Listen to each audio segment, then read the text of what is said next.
छडी लागे छमछम विद्येई घमघम हा धाक आपल्या काळात शिक्षणाबद्दलचा आदर वाढवणारा होता.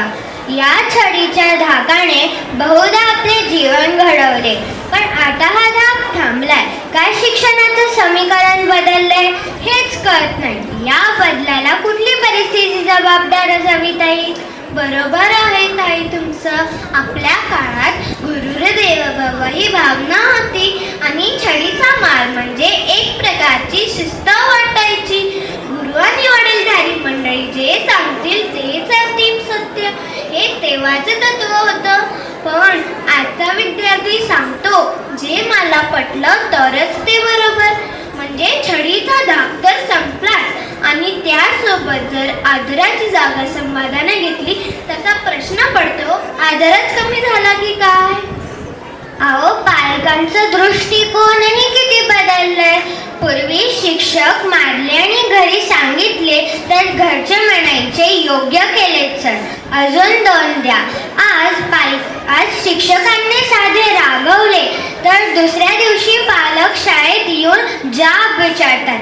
याच्यामुळे मुलांच्या मनात ही भावना तयार होते की जरी माझी चूक असली तरी आई बाबा मला वाचवतील. मग शिस्तीचा धाक कसा होणार?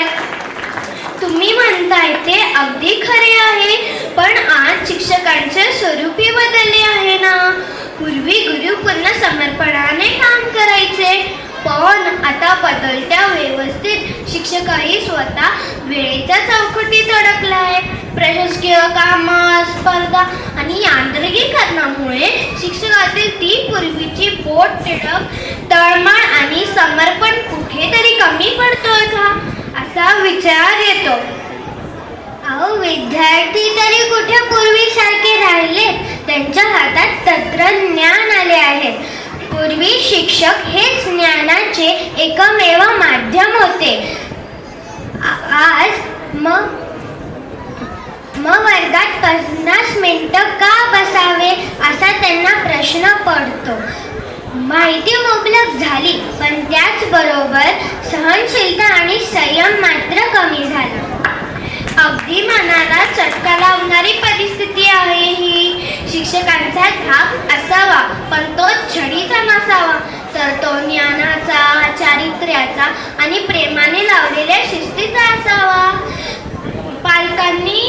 पालकांनी मुलांसमोर शिक्षकांना अनादर करणे थांबवले पाहिजे आणि गुरूंनी स्वतःचे स्थान असे निर्माण करावे की छडी नसतानाही विद्यार्थ्यांच्या मनात आदराची भावना निर्माण होईल.